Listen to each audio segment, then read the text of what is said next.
профессии болеть никак нельзя. Тем более в те моменты, когда на нас наступает эпидемия гриппа.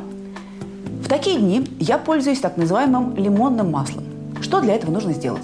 Берете лимон, на буквально 1 минуту помещаете его в горячую воду, затем пропускаете вместе с цедрой через мясорубку, добавляете 1-2 столовые ложки меда и смешиваете это со 100 граммами обычного сливочного масла. Затем все это в холодильник, и представьте себе, лимонное масло готово. Использовать его нужно, как обычно, за завтраком. Конечно, можно вместо лимона добавить чеснок, но такое масло с утра не поешь.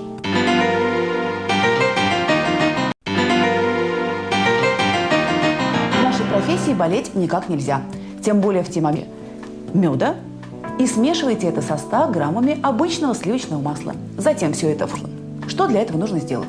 Берете лимон, на буквально 1 минуту помещаете его в горячую воду, затем пропускаете вместе с цедрой через мясорубку, добавляете 1-2 столовые ложки энты, когда на нас наступает эпидемия гриппа.